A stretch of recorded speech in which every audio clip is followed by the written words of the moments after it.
técnica, ela é lapidada, mas a vontade não, né? A motivação, o objetivo, acho que vai de cada um mesmo.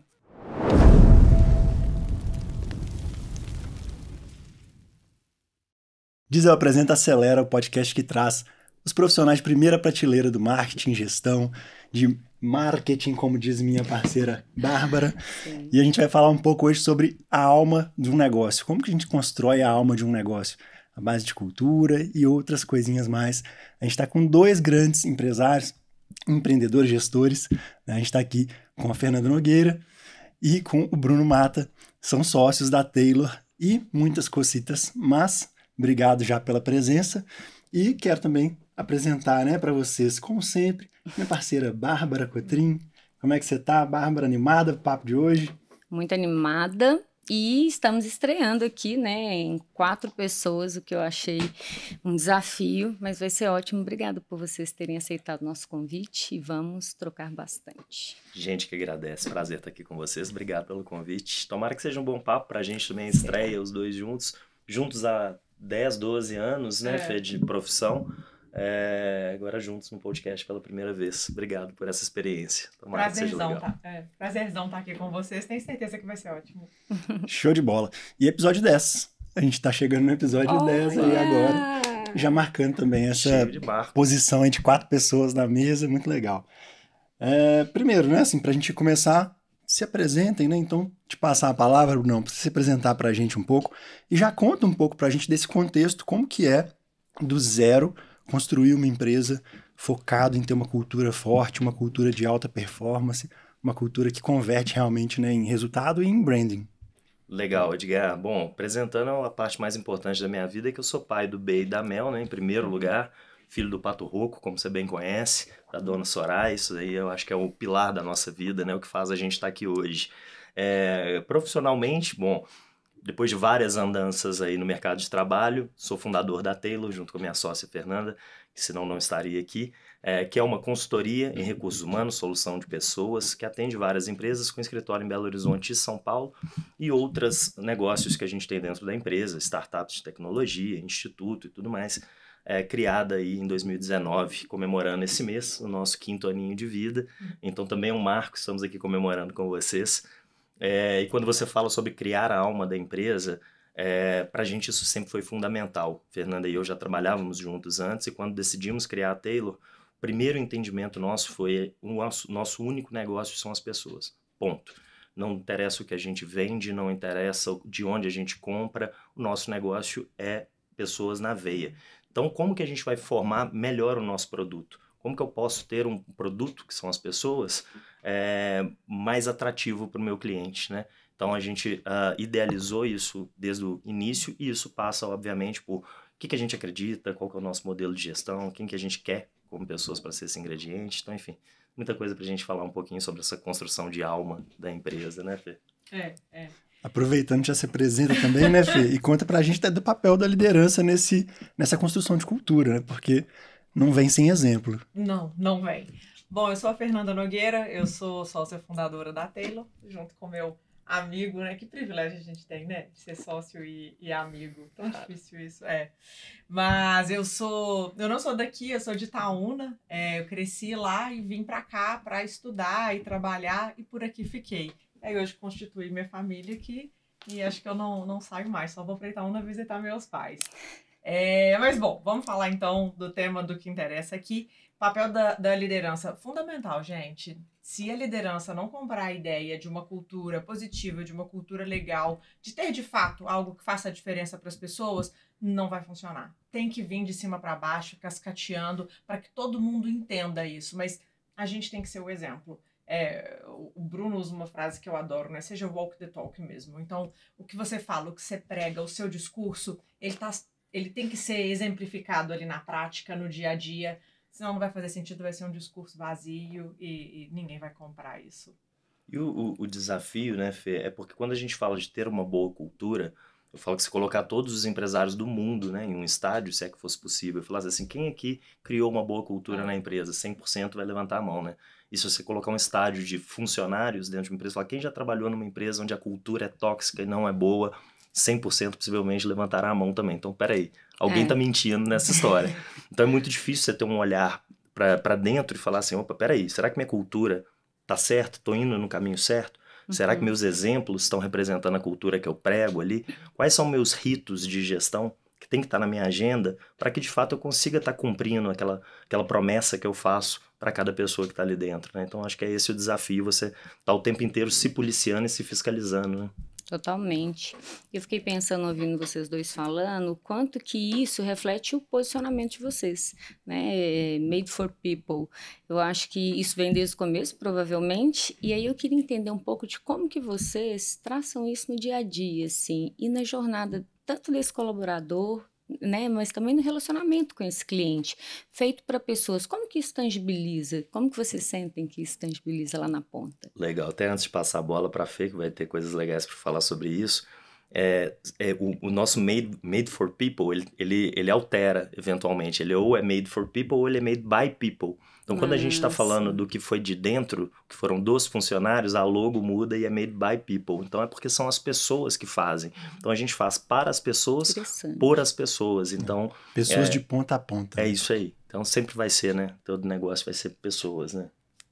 Mas o nosso é mais pessoas ainda. Só pessoas, né? Eu não tenho uma Coca-Cola, né? A gente só tem gente para vender, né? De todos os lados. É verdade. A gente falou um pouquinho sobre construção de cultura. Eu lembrei que essa semana eu tive um episódio particular onde no meu atendimento com o cliente eu feri a cultura da minha empresa. E aí uma coisa que eu lembrei, né? Assim, cultura boa é cultura comunicada, né? É quando você tem aquilo ali explícito, porque isso cria reputação, você tem que zelar por ela, senão você pode fingir que nada aconteceu. Então, tem isso. E aí uma questão que eu queria levantar aqui pra gente conversar. Qual que é a base de criação de cultura? São os valores? São os princípios? Ou tem alguma outra coisa que a gente carrega para começar a construir uma cultura? Legal. Bom, até pegando o gancho com a pergunta anterior, como que a gente demonstra no dia a dia que de fato é uma empresa para pessoas, né? Se você não tem essa filosofia real ali dos sócios, dos líderes dentro da empresa, ela jamais será na prática aquilo ali.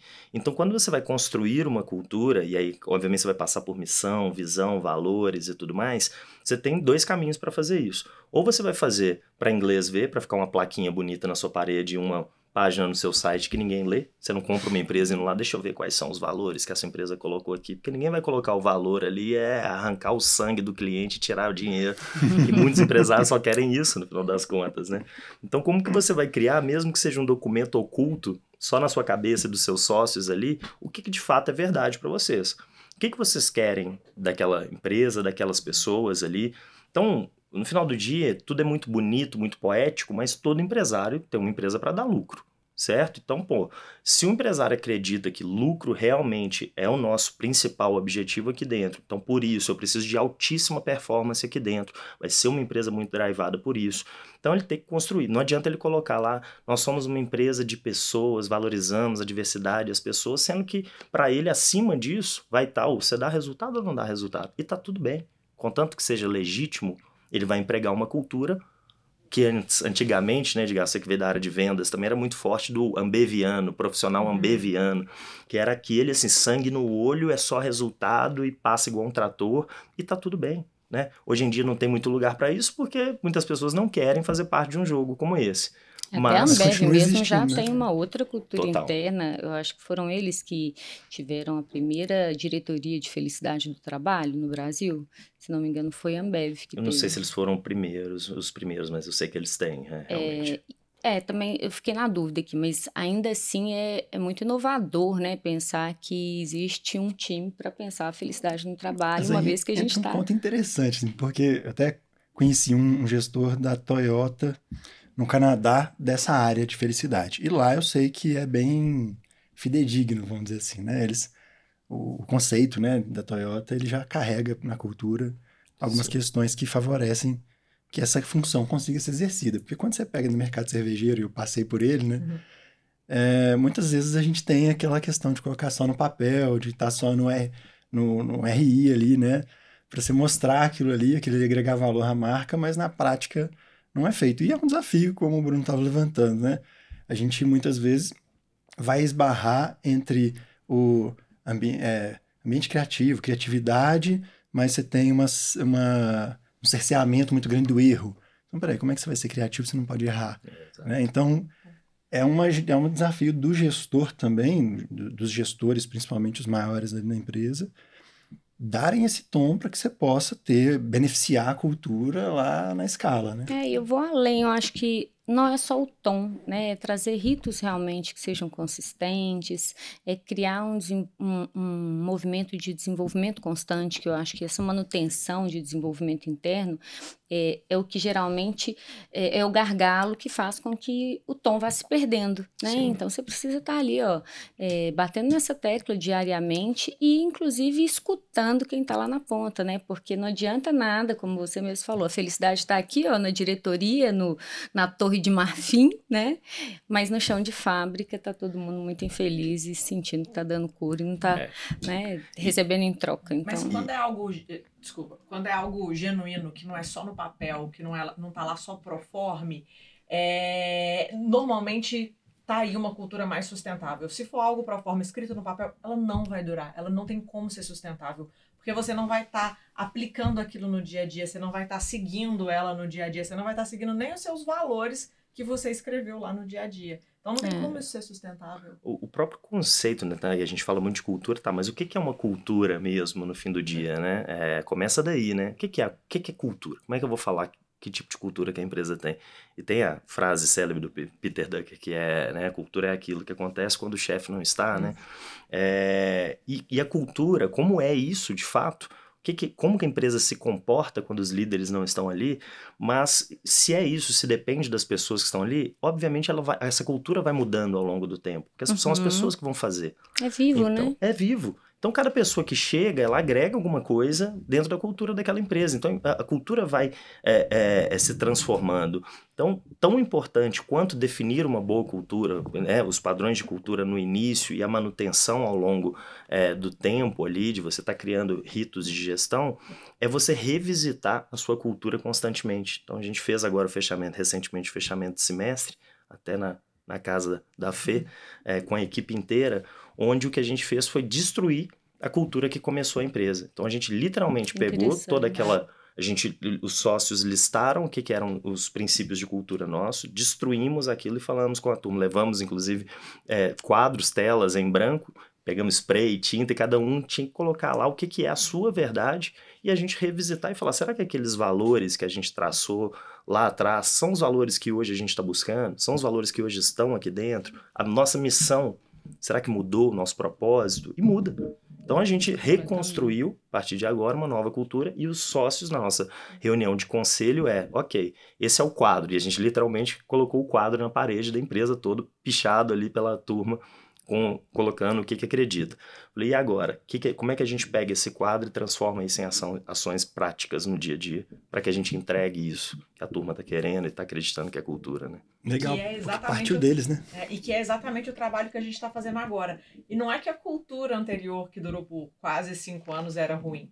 Ela foi ótima pelos primeiros 5 anos. Ela só não estava representando mais a gente e a turma que a gente tem lá dentro hoje. Então foi necessário a gente fazer essa mudança e que não foi do dia para a noite. Ela é dolorosa quando você percebe que aquilo não te representa mais. Inclusive pra gente que tá desde o início do dia 1, que criamos com a equipe aquilo e é doloroso você pensar que aquilo não te representa mais e que você tem que mudar, que você tem que construir aquilo de novo. Existe até um apego emocional. Certamente. Então foram várias reuniões que a gente foi tendo entre os sócios, entre o conselho, para chegar nessa conclusão, aceitar, digerir essa conclusão e, agora bola para frente, vamos criar uma nova cultura, então. Mas não é fácil e não é do dia para a noite. A gente ainda tá nessa construção, passinho por passinho. Mas te perguntar uma coisa que eu fiquei curioso.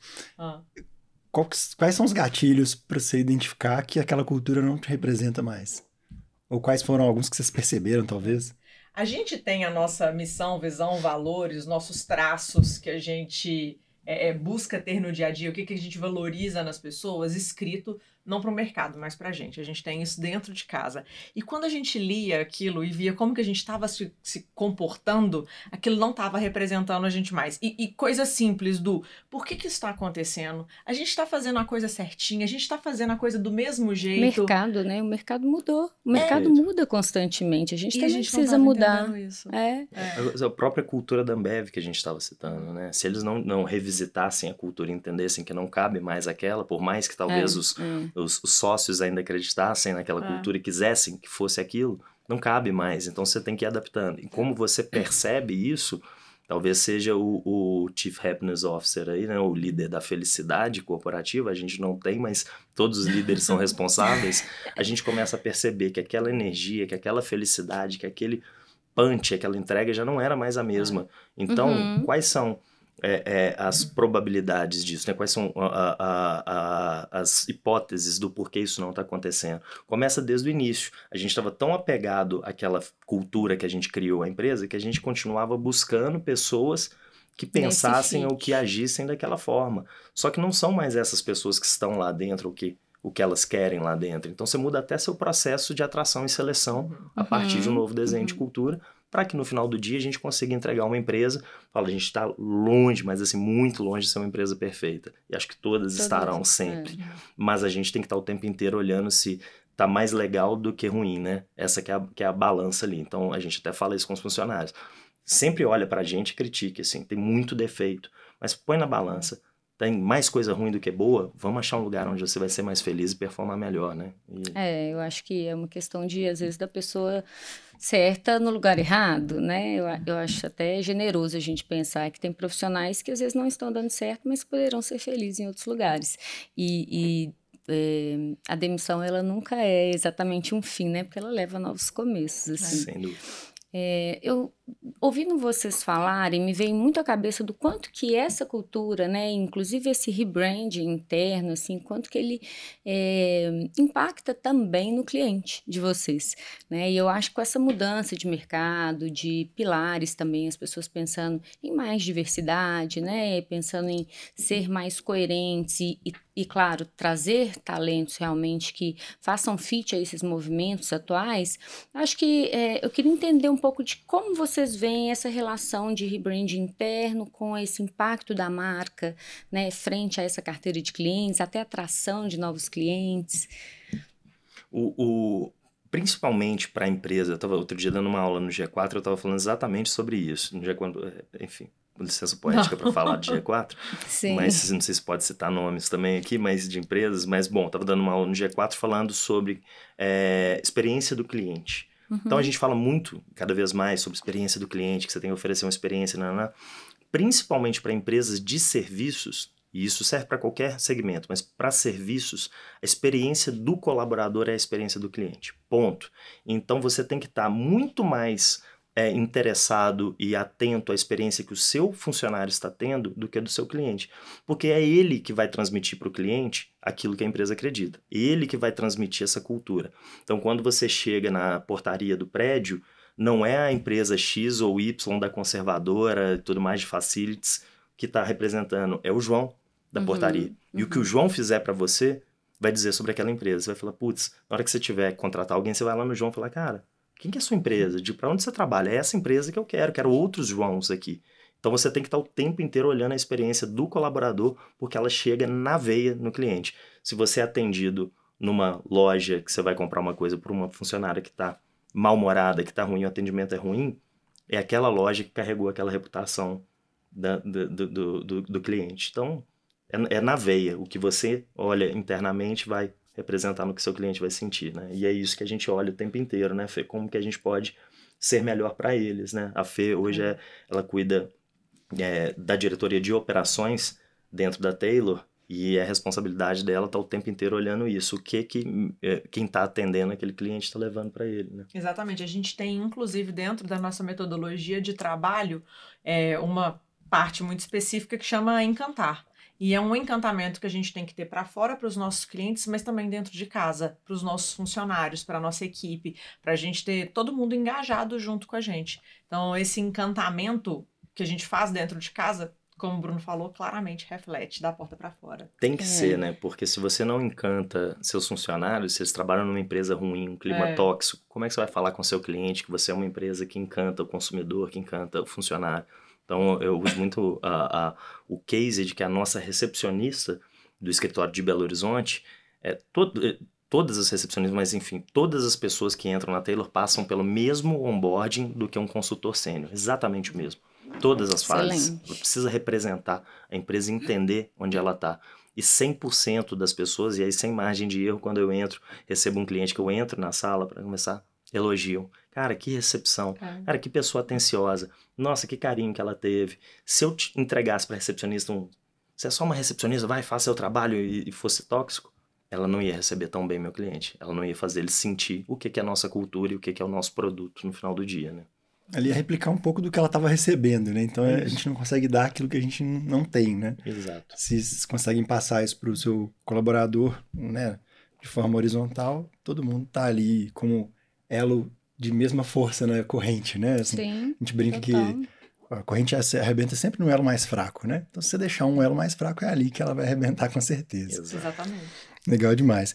E outra coisa que a gente tem que pontuar, porque o óbvio tem que ser dito, a gente está falando aqui, mas o exemplo, ele engole qualquer treinamento e protocolo que você tenha, né? Então, se você, como gestor, como líder também não tem essa energia alta, não tem essa proposição realmente de estar compondo ali, né, aquele ambiente de uma forma positiva, dificilmente você vai ter colaboradores que replicam isso, porque não tem nem como replicar o que não aconteceu. Tem até uma frase que eu não lembro de quem agora, talvez vocês me ajudem, fala que a cultura come a estratégia no café da manhã. Se não me engano, é do próprio Peter também. Eu acho que é. É dele.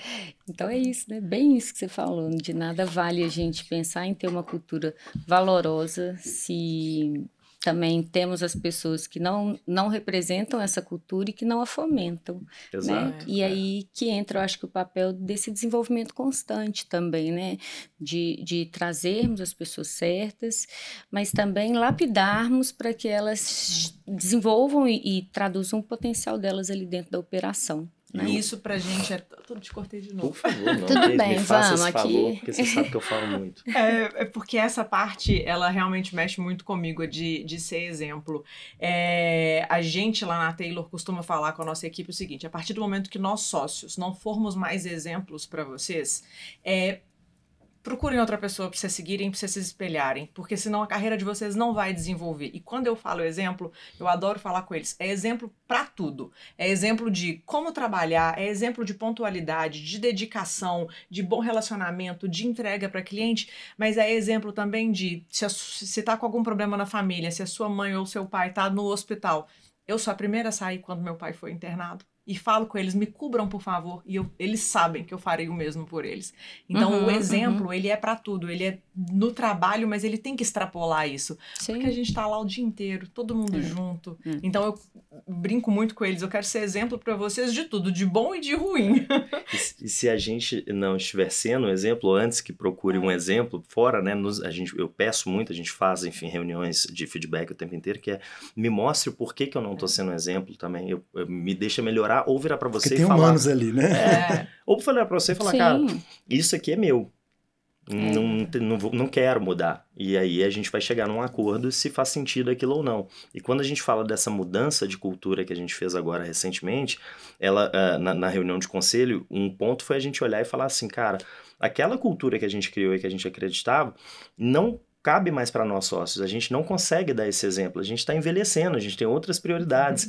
Então o Edgar, que já foi um contato na empresa anterior que eu tinha também, lá tinha uma cultura muito do happy hour, da jovialidade, vamos sair junto, leva cerveja pro escritório, todo mundo trabalhando até meia-noite. E todo mundo trabalhando até meia-noite, final de semana ia trabalhar e todo mundo ali. E aí a gente quer replicar esse modelo hoje, sendo que nós sócios não queremos mais jogar esse jogo. Pô, eu nem consigo beber dia de semana mais. Então, pô, como é que eu vou querer? 2 dias trabalhar no dia seguinte.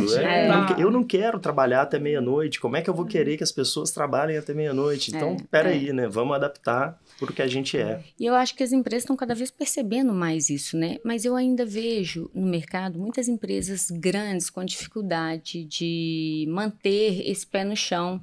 E então é natural que cada vez que você a sua empresa, o seu negócio cresça mais, você vai se distanciando da operação da ponta, né? Mas eu acredito que isso não impede você de alguma maneira se conectar, né? Dar um bom dia, passar por ali, ter algum rito com aquela área.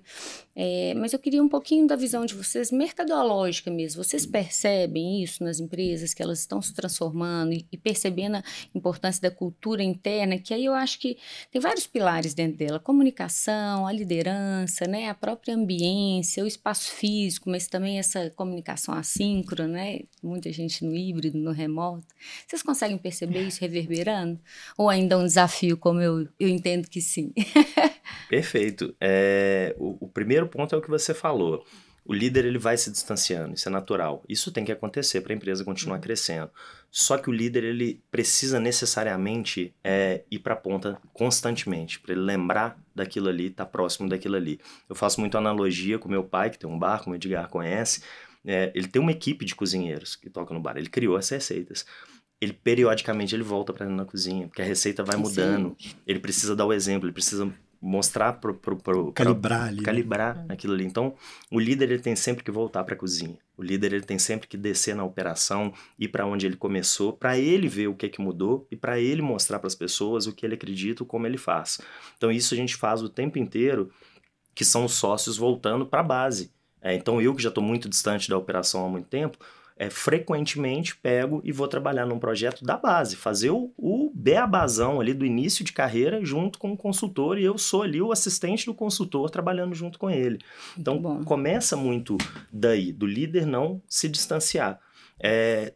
Isso tem se reverberado cada vez mais na empresa? Sem dúvida nenhuma, porque o mercado não cabe mais aquele líder distante. Eu falo muito que eu vi muitas gerações de líderes ao longo da minha carreira, e eu comecei a minha carreira indo fazer reuniões onde eu chegava, os gestores estavam em outro andar do prédio, com tapete vermelho, com uma secretária, um cafezinho. Elevador exclusivo.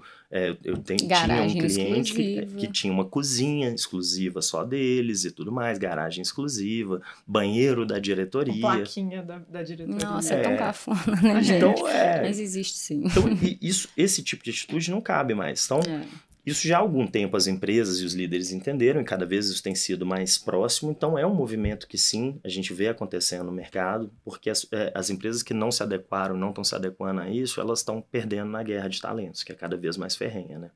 É verdade. Eu fiquei com uma pergunta até um pouquinho atrasada, mas dá para conectar com tudo que a gente está falando agora, que é de microculturas dentro de uma empresa. Vocês acreditam nessa possibilidade? Hoje vocês vivenciam isso de alguma forma? Porque a gente falou de diversidade, né?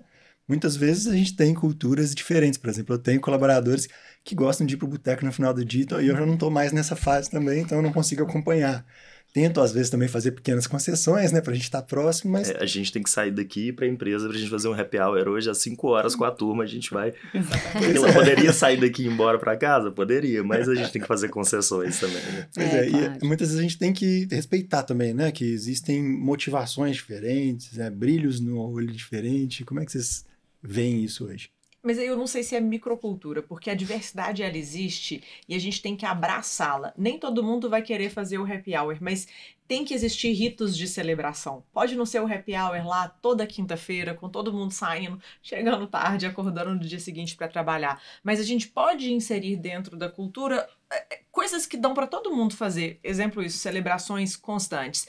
Celebrar que sejam as pequenas coisas. Ou é isso, hoje, sexta-feira, vamos parar mais cedo e vamos tomar todo mundo lá no escritório? E a gente pede uma comida, fica todo mundo junto? Isso dá pra fazer. E aí a gente tem uma cultura, a gente não precisa de ter as microculturas. Vão ter pessoas com gostos diferentes, isso tem que ser respeitado. Mas eu não acredito que a cultura de uma empresa, vão ter várias culturas, podem ter vários grupos, mas a cultura ela tem que ser única, ela tem que ser representativa e tem que tá na cabeça de todo mundo da mesma forma. Perfeito. Concordo plenamente com a Fê. Eu acho que quando a gente fala de cultura, ela tem que ter uma diretriz única ali. Você vai ter as diversidades, os perfis, mas aquele fio condutor ali da cultura, aquela base que a gente tem que entregar, ela tem que ser única ali. E para isso são os rituais, são ali os compromissos que a gente faz para que todas essas diversidades e essas diferenças, elas se encontrem em um lugar comum, que é o lugar da cultura, né? Sim, e pensando em empresas aí também globais, né, que estão em diversos países, fusos diferentes, culturas mesmo, é ainda mais desafiador, mas tem que ter uma coluna, né, uma coluna central. E quando você me falou que, né, não acredita em microculturas, eu acho que também nenhum negócio prospera muito bem quando as pessoas pensam diferentes em diferentes áreas.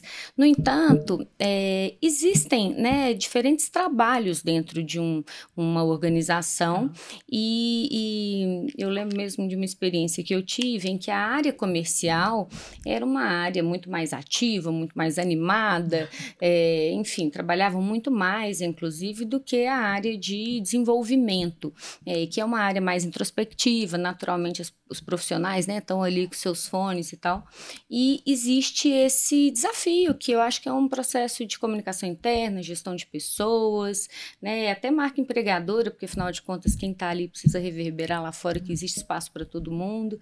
Queria que vocês comentassem um pouquinho disso, assim, não exatamente das microculturas, mas de como é esse desafio de integrar, né, áreas diferentes, valorizando as áreas core, mas também sem deixar de valorizar as outras que fazem esse pilar, para que isso influencie na percepção dos talentos que estão no mercado sobre aquela empresa, sabe?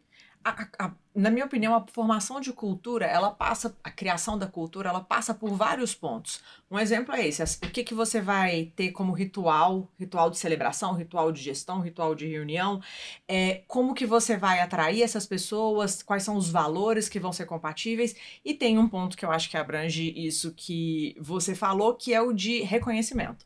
Como que você vai reconhecer as suas pessoas. Então, existem áreas diferentes que vão trabalhar diferentes. A área comercial mais expansiva, a área de TI talvez mais reclusa, mas não pode ser o valor do quem fala mais alto, quem é mais animado, quem chega primeiro que vai ser reconhecido. Você tem que definir o que você vai reconhecer e o que você vai ter, na minha visão, de meritocracia. E que isso independe de características comportamentais como extroversão ou introversão. Ele vai depender muito mais de valores e como que esse profissional replica os valores e a cultura da sua empresa, mas não da forma como ele se comporta em termos de características mesmo. Porque eu acho que a empresa ganha com essa diversidade, né? Muito. Profissionais que são mais acelerados, aqueles outros que são mais, né, que estão ali no desenvolvimento e que vão no flow, né, interno. Acho que a empresa ganha com esses diversos olhares. Bárbara, eu brinco com a minha equipe o seguinte, imagina numa sala 20 Fernandas que chegam todos os dias falando alto, dando bom dia. Ia ser insuportável. Batendo salto, só escuta o meu sapatinho chegando no corredor, tec, tec, tec, tec, tec, tec, e falando alto no telefone. Gente, não tem condição. Não tem como trabalhar com 20 Fernandas. Precisa ter um equilíbrio, né? Ou 20 Brunos também. Dá sim, dá. 20 Brunos dá sim. Mas isso, de guardar, de como que você transforma isso na prática, o maior guardião da cultura dentro de uma empresa vai ser o RH. Ele é muito pouco valorizado ainda por grande parte das empresas. Um exemplo é Jack Welch, quando assumiu o EGE, o primeiro executivo que ele trouxe e colocou no ombro dele foi o vice-presidente de recursos humanos. Ele falou, não consigo mudar a empresa se eu não tiver uma boa pessoa cuidando do meu RH, cuidando das pessoas e transmitindo aquilo que a gente agora acredita, aquela filosofia que a gente quer.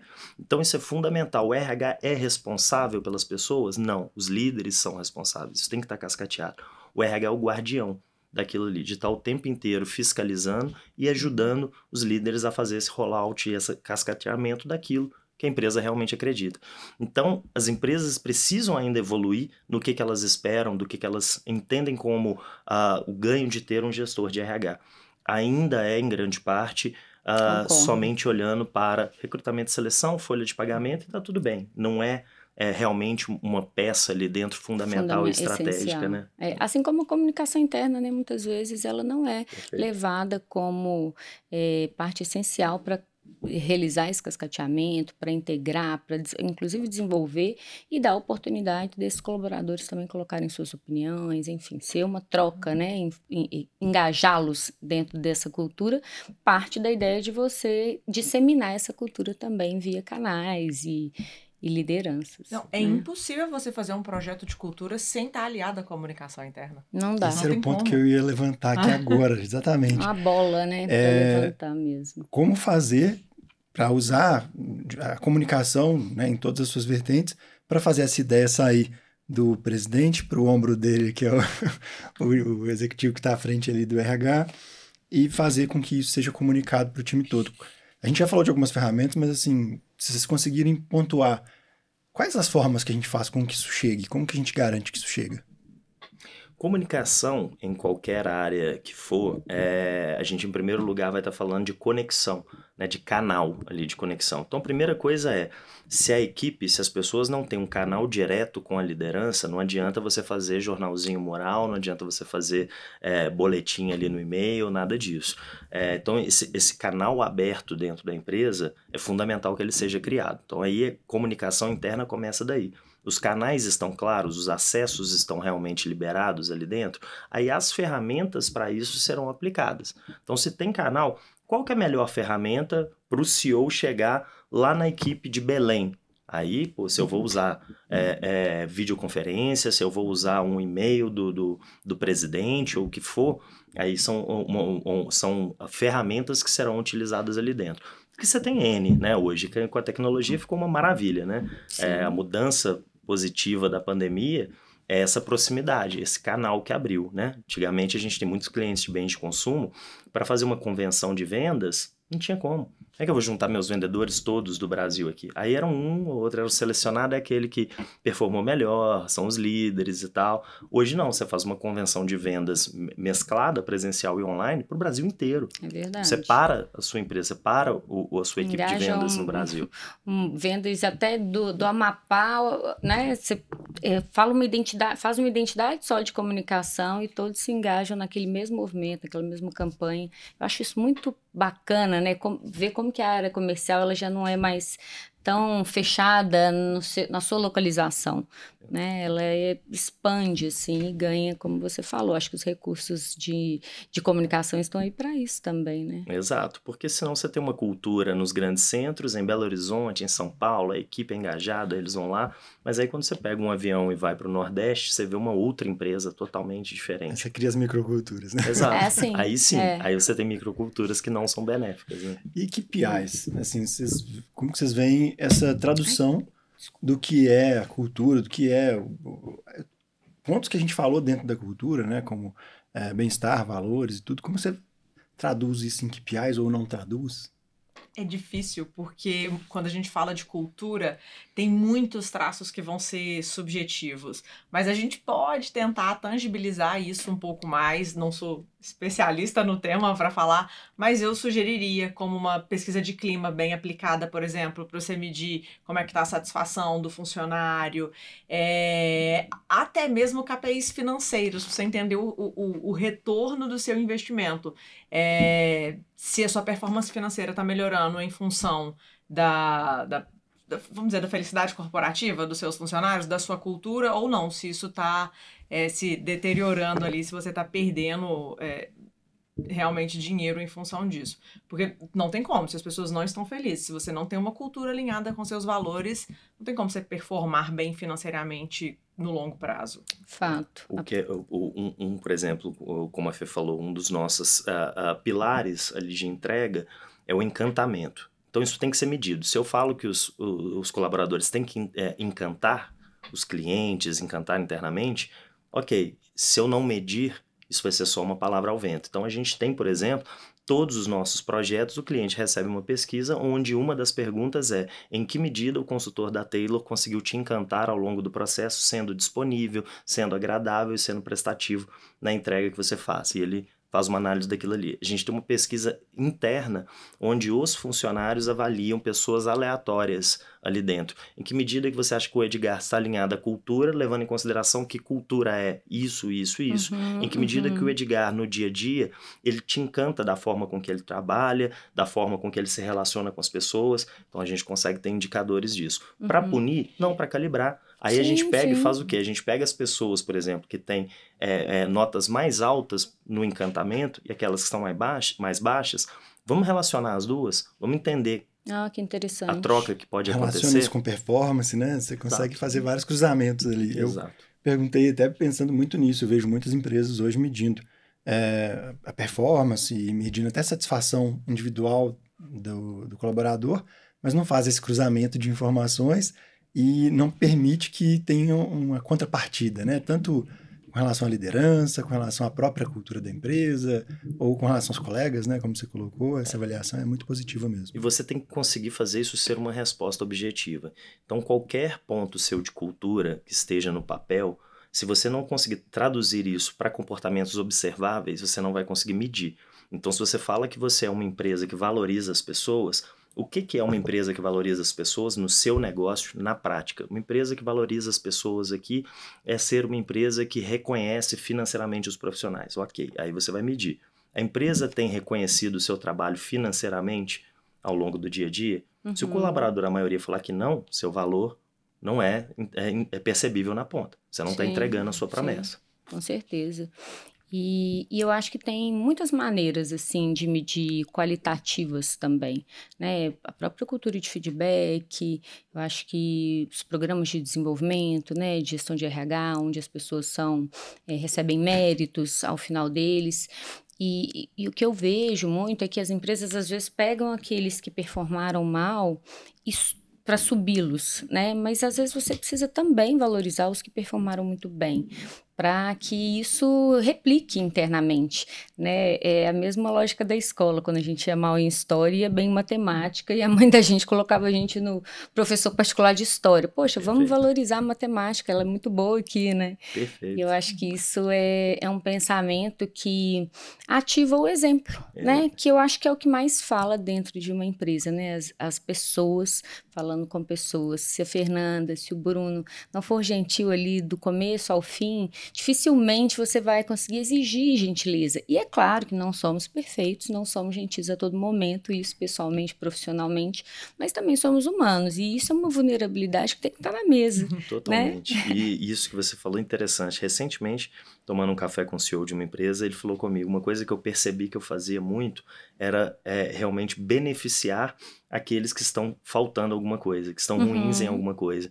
Então, se a sua liderança não está boa, eu vou te colocar num curso de liderança, eu vou te dar um curso de liderança, né? E aí ele passa a, não só isso, reconhecer e gratificar os que estão muito bons, né? Sim. Se sua liderança é muito boa, eu vou te dar um curso para que ela seja ainda melhor, eu vou te mandar para fora do Brasil. Exatamente, investe, né? Exato. Você antecipa, né, o fato ali e a pessoa vai evoluindo cada vez mais naquilo que ela já é boa e pode ser sempre melhor, né? Então isso é muito legal que você falou, que é o benefício pelo mérito e não pela falha, né? Além de reter, isso também incentiva esse comportamento para que outras pessoas queiram chegar ali, porque de certa forma estaria premiando o ruim, né? Vamos falar assim, Exato. quando você faz o inverso. E o employer brand, eu acho que ele é exatamente esse mecanismo, né? De pegar esses bons profissionais e o que eles falam dessa empresa no mercado, né? Então, quando você investe nesses bons profissionais, você tende a atrair uma teia de profissionais bons, né? Que tem fit com essa cultura. Eu acho que não tem técnica melhor de employer branding do que essa, né? De você valorizar ali os seus bons profissionais, porque eles vão falar e isso vai impactar mais do que um post no seu LinkedIn. Exatamente. Né? De um modo muito mais potente. Bom tempo da nossa história, da nossa curta, mais intensa jornada de 5 anos, a gente falou, lá no início, a gente falou, putz, cara, isso aqui tá tão legal, tá tão incrível, será que as pessoas lá fora percebem isso que a gente sente aqui dentro? Aí foi onde a gente teve um olhar ainda mais forte para a comunicação externa, que agora a gente quer abrir a janela de casa, a gente acha que a gente está entregando essa missão aqui para dentro de casa e a gente quer ver que as pessoas lá fora também vejam aqui dentro o que acontece e percebam isso. Então hoje eu tenho, obviamente, de novo, com todas as nossas falhas na Taylor, eu tenho muito orgulho em receber vários feedbacks que falam assim, cara, eu nunca tinha estado com vocês, mas eu percebo a empresa, eu tenho um carinho pela Taylor, parece que vocês são uma pessoa. Eu fico acompanhando as coisas de vocês, assim, parece que eu conheço vocês. Melhor que esse, né? Exato. Eu falo, putz, agora tá legal, agora a gente construiu dentro de casa uma coisa legítima, abrimos essa janela para que ela chegue lá fora e as pessoas percebam, e aí você atrai melhores talentos, você atrai clientes, enfim, a coisa se retroalimenta, né? É legal, eu tinha essa referência, né? Até quando eu fiz o convite, falei isso. Para mim, a Taylor, ela transmite algo que é muito positivo, e assim, sem saber nada da Taylor, não sei quantos funcionários tem, quantos faturam, quanto tempo tinha de mercado, nada. Mas quando você olha para a marca... E aí, falando de branding, né? Porque a gente não está aqui fazendo merchan da Taylor, mas falando de construção de brand, né? Como é que você constrói isso de uma forma verdadeira, de uma forma autêntica, de uma forma natural e que é contagiante, né? Porque a vontade que tem, né, é essa. Eu queria me parecer em termos de branding com aquela empresa, né? Eu acho que não tem chancela maior do que essa, né? E as pessoas sonharem em estar ali, né? Ou se motivarem ao passar por um processo seletivo, às vezes não passam, mas continuam em contato com a empresa. Eu acho que isso, ilumina, né, quem está num processo seletivo para entrar numa empresa que tem fit, que acredita que tem fit, é muito legal. E um ponto que eu acredito que faça muito meu sentimento pessoal ser esse, e acredito que a gente possa trazer isso como uma verdade, é o lifestyle, né? A vida pessoal até dos líderes. Eu tenho referências da Fernanda, assim, de churrasco na casa de amigos, a pessoa fala, porque a Fernanda é maravilhosa por causa disso, por causa daquilo, que é o negócio da admiração, né? O lance de, mesmo fora do âmbito profissional e também no âmbito profissional, reconhecer e falar que bacana, né? Que massa que essa pessoa é assim, eu queria ser mais parecido. Como que vocês acreditam que o lifestyle de vocês, e eu sei que é diferente, né? Ela não tem tantos filhos quanto eu tenho. Eu não tenho nenhum Como que esse lifestyle filho, né? ajuda a construção do branding, da cultura? Quer começar? Pode. Tem muita coisa, né? Exatamente. Tá tudo interligado. Mas eu começo do ponto, para mim, crucial, que é a transparência. E eu costumo falar que eu sou uma pessoa só. Então, se eu for uma pessoa aqui com vocês, uma pessoa na minha empresa, uma pessoa com meu namorado, uma pessoa com a minha família, nossa, que difícil de gerenciar isso, gente. Quantas pessoas eu sou, né? Não tem como. É claro que em determinados momentos a gente tem que ser mais polido ou não, mas eu tento ser a mesma pessoa que eu sou no churrasco e com os meus clientes candidatos, com a minha equipe, com os meus sócios lá. Então, parte desse princípio. Mas tá tudo interligado. E eu acredito, inclusive, que o nosso estilo de vida, ele contribui para a nossa performance. Então, e que obviamente impacta no nosso dia a dia, na nossa cultura, na nossa equipe. Então eu tenho um estilo de vida muito saudável. Eu treino 4 vezes na semana, uma que eu descarrego minha raiva, que é no box, que eu canalizo minhas emoções ali, e a musculação, óbvio, para envelhecer de uma forma mais saudável. É esse box que te salva, viu, Bruno? Exatamente. Eu que, inclusive, coloquei ela no box alguns anos atrás, que eu falei, vai fazer box pra eu parar de apanhar um pouco aqui dentro. Propositalmente. Pra descarregar um pouquinho. Então, eu tenho uma rotina de alimentação muito saudável também, que impacta no meu sono, que impacta na minha produtividade, no meu bom humor no dia seguinte, na forma como eu vou tratar a minha equipe, eu vou tratar meus clientes e meus candidatos. Então, eu acredito que ter esse estilo de vida contribui muito para quem eu sou no trabalho também e, consequentemente, para a cultura da Taylor, que eu sou uma das representantes dessa cultura. Eu tenho uma frase que eu coloco no meu onboarding com a equipe, que é assim, eu falo com todo mundo que entra na empresa, eu falo, eu amo viver, eu acho viver legal pra Pi, eu acho muito legal viver, eu me divirto vivendo, eu acho divertido estar ali. Então, se não for divertido a maior parte do tempo, tá errado, vai buscar uma outra coisa. E, bem ou mal, o trabalho, a gente sabe muito bem que ocupa a maior parte do nosso tempo livre. Então, se aquilo não tiver legal, se sua vida não tiver legal, tem alguma coisa errada ali. Então, o que é legal para você, o que é legal para a Fê, pode não ser legal para mim, mas encontre esse equilíbrio o tempo inteiro. Esteja buscando as coisas no seu lifestyle que, de fato, façam você sentir que a vida é legal. Então, isso está muito interligado cada vez mais, porque hoje em dia já sabemos disso como uma verdade, cada vez mais as pessoas não querem ouvir o CNPJ, elas querem ouvir o CPF. Eu quero trabalhar na Taylor não só pelo CPF da Taylor, aquela roupagem, o branding, a marca é legal, a comunicação na rede social, mas, pô, quem tá se o Bruno e a Fernanda não né? são legais, se eles não têm um lifestyle que eu acho interessante, que eu valorizo, por mais que não seja o meu, mas que eu acho que, pô, que legal, que o deixa feliz, aquilo não vai ser condizente. Então, quando vários líderes hoje estão questionando eu tenho que me posicionar mais, eu tenho que estar em rede social, eu tenho que colocar minha cara, primeiro que você não tem nada, né? Ninguém tem nada. Só você que não tem respirar. Exato. O resto é todo mundo tem que adicional. respirar. Então, tem que ser vontade. Você tem vontade de colocar um pouco mais sua cara, externar aquilo que você acredita? Legal, esse é um passo. Segundo passo é leve verdade. Leve quem você é, não leve só a pose profissional e o post ali, usando referências. Leve um pouquinho da sua fala natural, de como é que você conversa, porque no fim do dia, o grande executivo de uma multinacional, isso é literal, tá tomando uma cerveja comigo de chinelo no Pato Rouco no final de semana e ele no Opala dele ou no meu Fusca. É Olha, gente como a gente. Eu sou personal branding, né? Então, ouvindo isso de vocês, eu chego a me iluminar por dentro, porque é exatamente isso, né? Você não precisa se posicionar de um jeito que você não é. E aí, eu vou abrir aqui para o Edgar contar do nosso parceiro e depois eu volto com uma pergunta. Tá bom. É legal porque a gente está falando de lifestyle e a gente tem esse senso de comunidade, né? E a gente traz hoje com a gente um parceiro que é a Síntese. A Síntese é uma kombucha de fermentação natural, à base de fruta. Eu posso beber ou... Essa não tá gelada do jeito que merece, né? Isso merece estar gelado. E eu tenho certeza que tem uma esperando a gente ali depois. Ixi, Maria. A gente tem que dar valor, assim, a coisas que fazem bem. A Fê falou sobre lifestyle favorecer a alta performance, e a gente acredita muito nisso, e até por isso que a Síntese vem ser nossa parceira também, porque traz um pouco disso, né? Uma alimentação que é gostoso, que é um refrigerante natural, porque tem a gaseificação natural e tudo, mas que traz pra gente essa alta performance, trazendo ali a cafeína, trazendo, né, os probióticos que fazem nosso intestino funcionar bem. O Rafa esteve aqui falando com a gente sobre neurociência, né? Foi. E mostrando a importância da nutrição para isso também. Então, queria deixar o convite para quem está nos assistindo, vá lá na Síntese Fermentados, @Síntese Fermentados, para conhecer um pouquinho da Síntese, faça a encomenda lá diretamente com a Síntese ou procure no ponto de venda aí mais perto da sua casa, que vale muito a pena. E um ponto só, trazendo o mesmo contexto que você vai ter a oportunidade de trazer para a gente, essa questão de comunidade, né, cara? Quando a gente fala de marca, e a Síntese é um cliente também, a gente traz muito esse conceito de comunidade, né? Ou seja, é o fazer parte do time, ou até sendo cliente, né?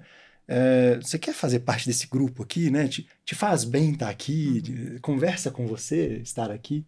Então também tem muito a ver com o que a gente traz. Se associar a boas ideias, bons projetos, né? Coisas que conversam com a nossa marca pessoal. Eu acho que isso faz todo sentido e nos fortalece enquanto presença, né? No mercado, mas também nas relações.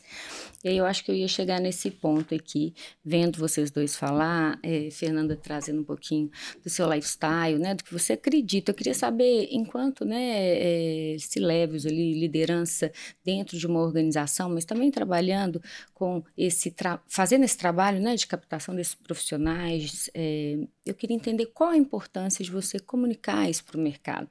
Eu sei, mas eu queria saber de vocês, assim, e como que vocês fazem isso hoje para valorar também o trabalho de vocês, a empresa onde vocês, né, constroem ali o trabalho, e para que isso também impacte no branding da marca, né? A importância é pública e notória, né? Não tem jeito. Você tem... Quer você não coloque a cara nas redes sociais ou quer sim, você está representando aquela marca o tempo inteiro. Então, cuidar do branding profissional hoje não tem como não estar na equação ali.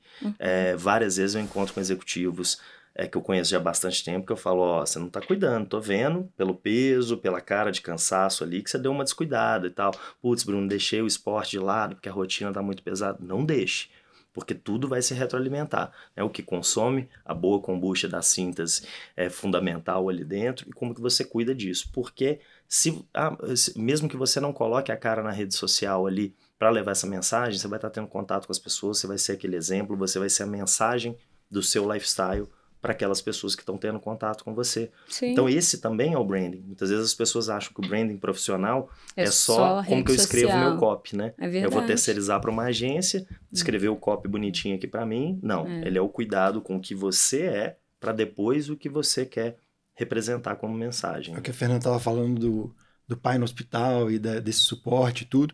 Eu vejo esse como o maior exemplo, Bruno. Você vê que um líder, né, um gestor ali da empresa, é um cara que está se descuidando da saúde, está se descuidando da família, até para esses novos profissionais que estão vindo para o mercado, que muitas vezes a gente critica dizendo, poxa, esses caras não querem mais ser líder, não querem assumir responsabilidade, mas será que ele não está amedrontado porque ele não quer ter uma vida igual ao líder que ele está vendo, né? Perfeito. Então, isso é cultura, no fim das contas. Está acontecendo muito com a nova geração, de olhar e falar, isso não é o que eu quero para minha vida. Então, eu não quero ser líder, eu quero buscar qualidade de vida.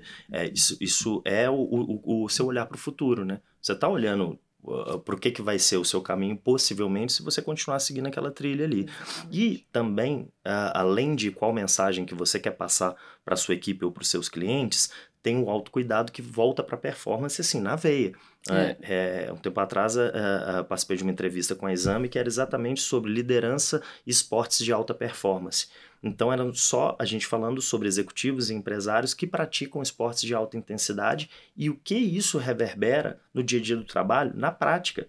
Então, a gente fez uma matéria recentemente com um diretor de uma empresa que ele é ultramaratonista, né? O Nizanguaense está falando muito que a maratona é o novo MBA, mas ele não faz maratona de 42 quilômetros, ele é ultra, são 160 quilômetros. 160, 32 horas correndo. Aí você fala, pô, é esporte, é o físico?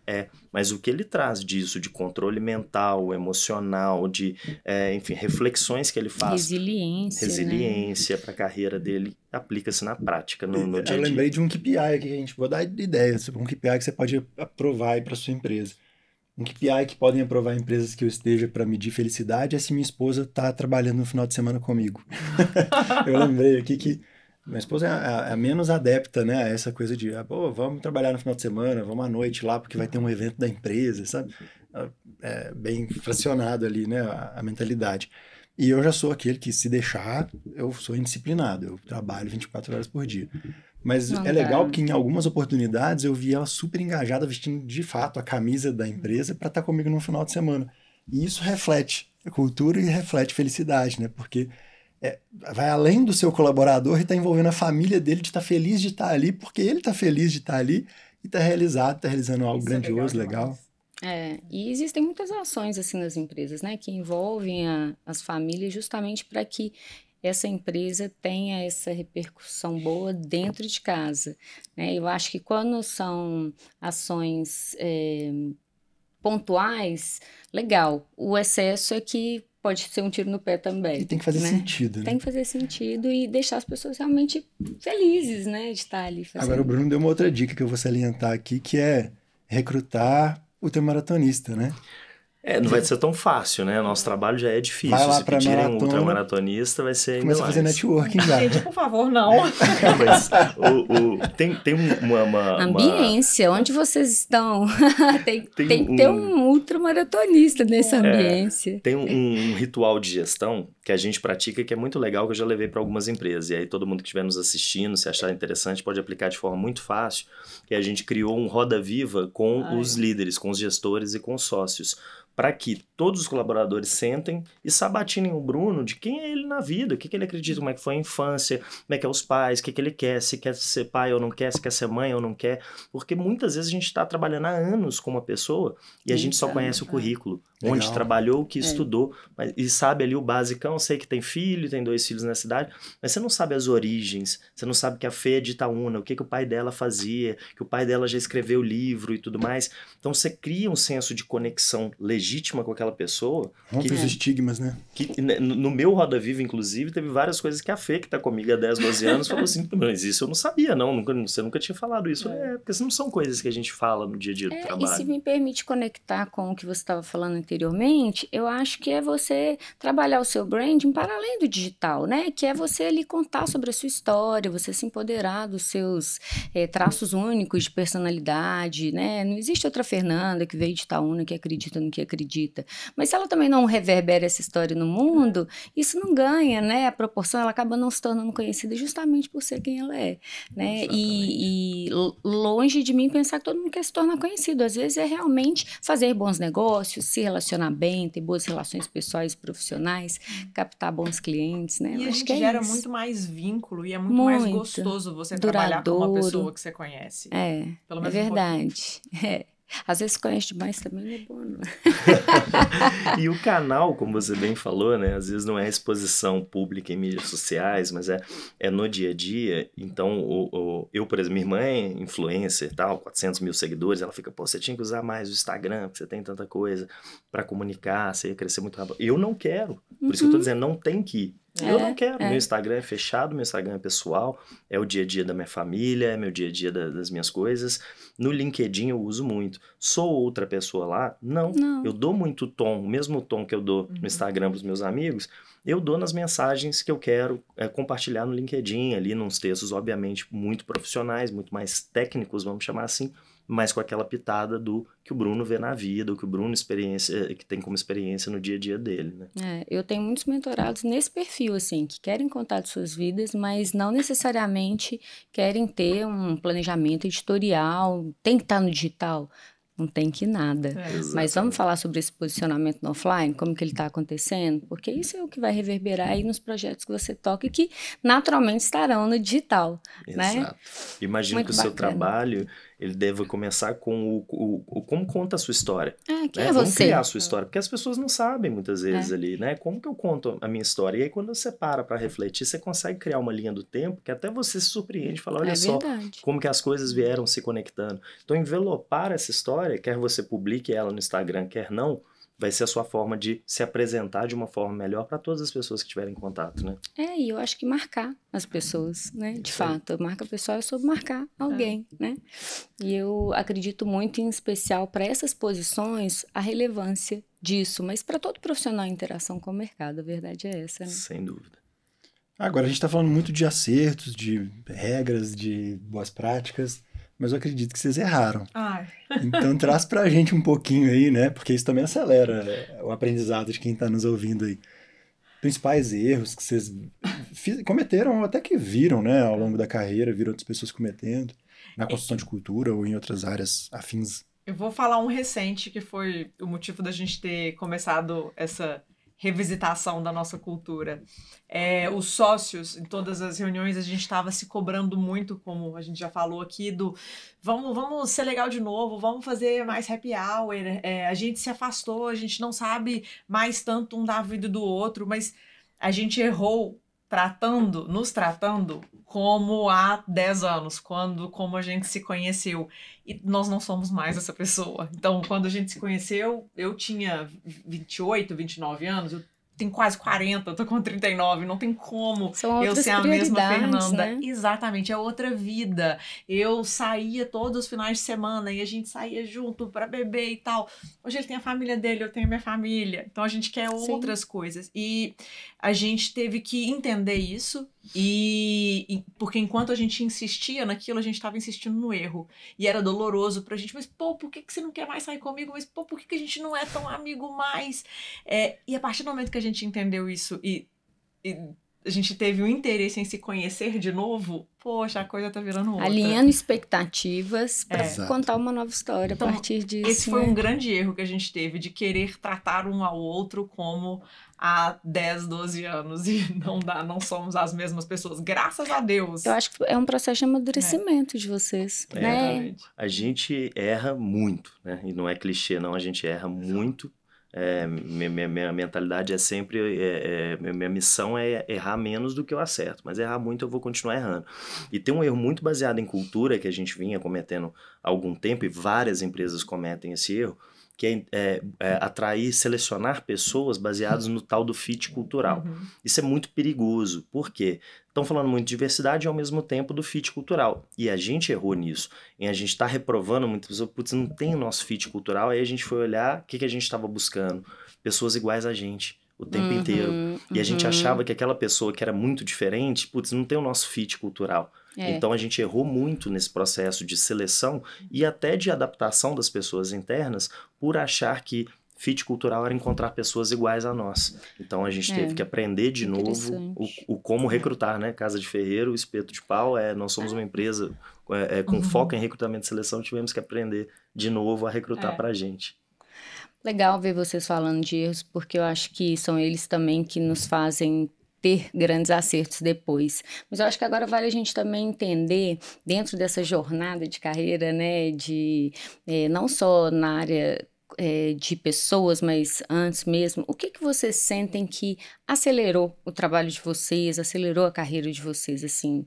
Pode ser uma questão pessoal, uma questão profissional, o que vocês sentem? Poxa, que pergunta, hein? Pra mim, carreira sempre foi um pilar muito importante. Eu acho que eu tenho isso da minha família. Então, eu sempre dei muito valor e muita importância à carreira, mas eu acho que o grande diferencial, o que de fato acelerou a minha carreira foi a minha disciplina e a minha vontade mesmo de querer chegar aonde eu estou. Às vezes eu nem sabia que lugar ainda era esse que eu queria chegar, mas eu sabia que eu queria chegar em algum lugar. E a minha disciplina, o meu foco, o não desistir, ele fez toda a diferença na minha carreira. Não tem como, gente, sem esforço, você chegar em algum lugar. A não ser que seja muita sorte na vida, mas eu não acredito nisso. Os 2% da sociedade, né? Herdeiros e afins. E não é sustentável também. Não adianta você ter só o talento, você tem que saber o que fazer com ele. E eu sempre fui muito disciplinada, porque eu sabia que isso ia fazer a diferença na minha vida.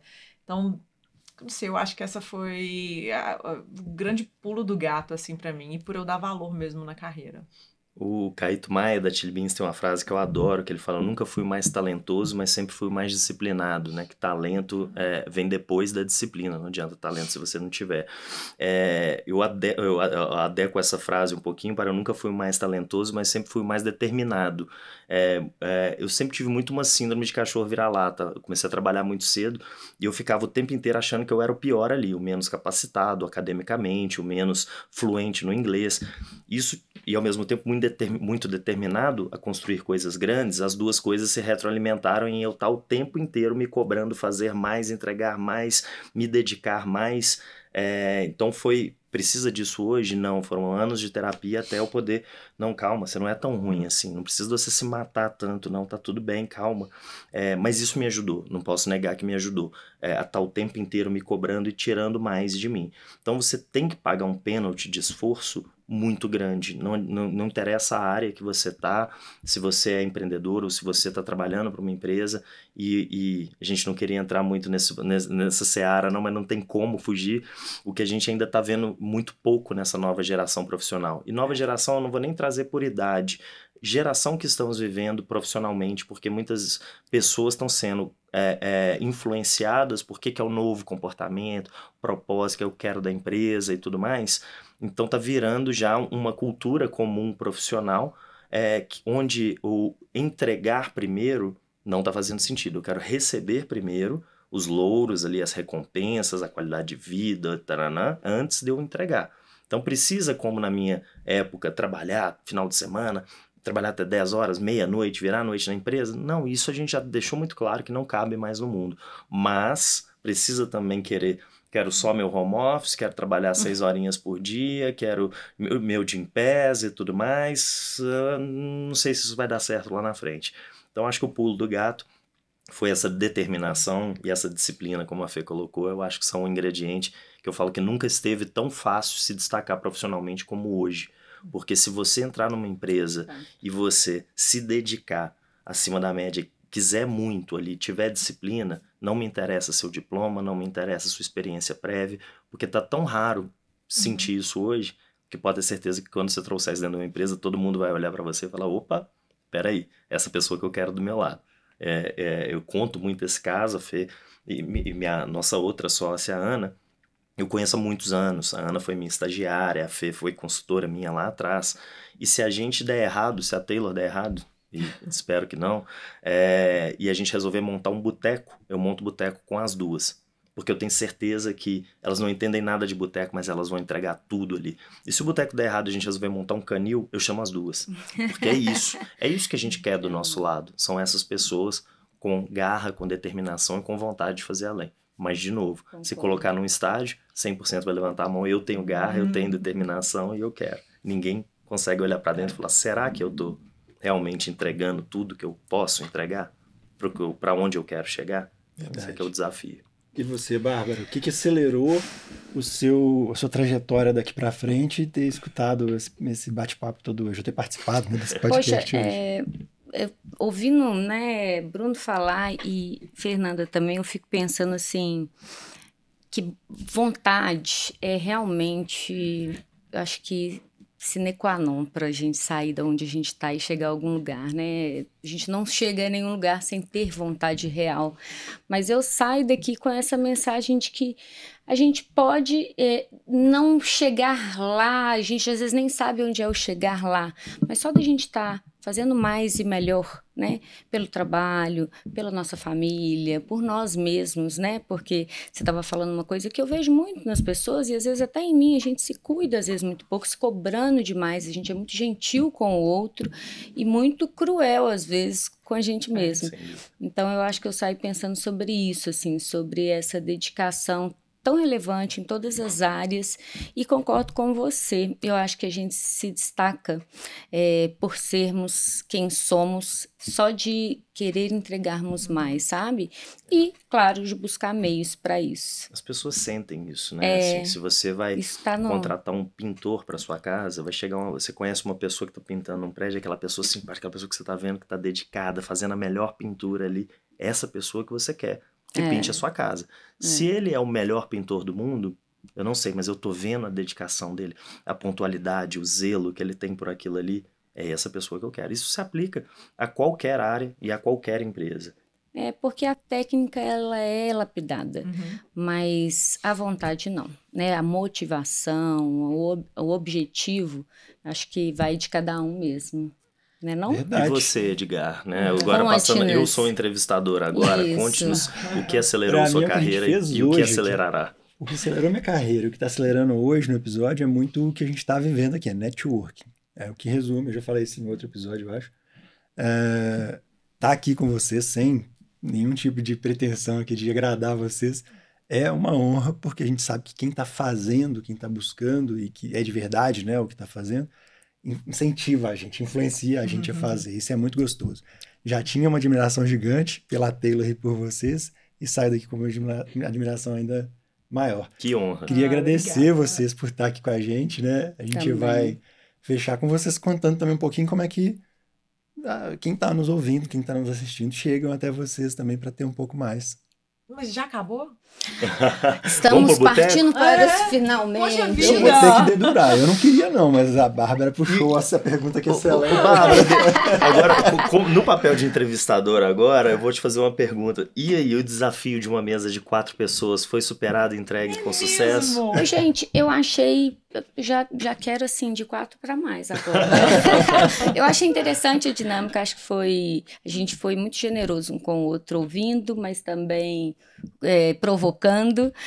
Gostei de olhar para cá e para cá e ver duas pessoas que passei a admirar também pelo conteúdo, mas também pelo posicionamento. Então, é muito legal. A Bárbara e eu, a gente se conheceu para apresentar o podcast, né? A gente não se conhecia antes. Foi um convite do Boninho, nosso Glauber Costa, que nós dois tivéssemos aqui. A gente se conheceu para gravar, né, praticamente. Foi. E ela já gravou sozinha, e eu vou falar por mim, mas eu também já gravei aqui sozinho, e é muito difícil, é muito diferente, é muito melhor. Quando ela tá aqui, eu sempre falei com ela, falei assim, olha, pode gravar sozinha, não tem problema, mas eu sempre vou te chamar, porque eu quero ser do meu lado aqui.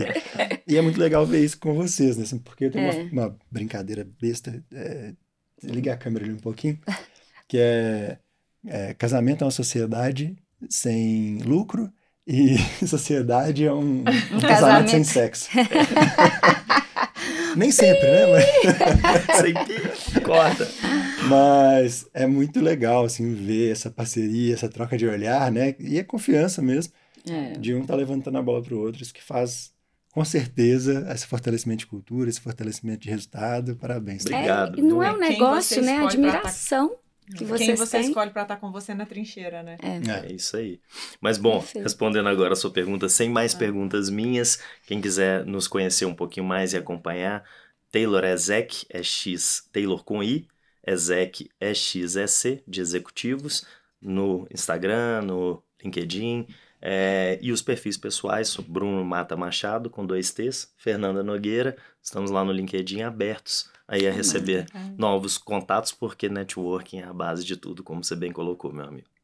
É isso aí, obrigado mais uma vez. Obrigada, foi Fernanda. Tão bom, gente. Obrigada pelo convite, eu adorei estar aqui com vocês. Também, vamos continuar esse exercício, vai lá, você já tem o link lá da agenda, escolhe o tema, manda pra gente. Deixa comigo, quero voltar para tomar uma síntese gelada. Não, a síntese vai ter que aparecer lá na Taylor, né? Ela vai chegar lá. Ela chega lá. Tem espaço. Obrigado, pessoal. Bom demais, Obrigada, mais uma vez. E quem está acompanhando a gente, lembre-se, se você gostou do episódio, já curte, se conecta aqui no canal e também nas nossas redes, Diesel Studio. A gente vai estar te esperando para fazer bons networks e te trazer bons temas. Tem vários episódios legais aí para vocês assistirem também. Obrigado pela companhia. Obrigado, Bárbara. Obrigada a você, meu amigo. Até a próxima. Valeu.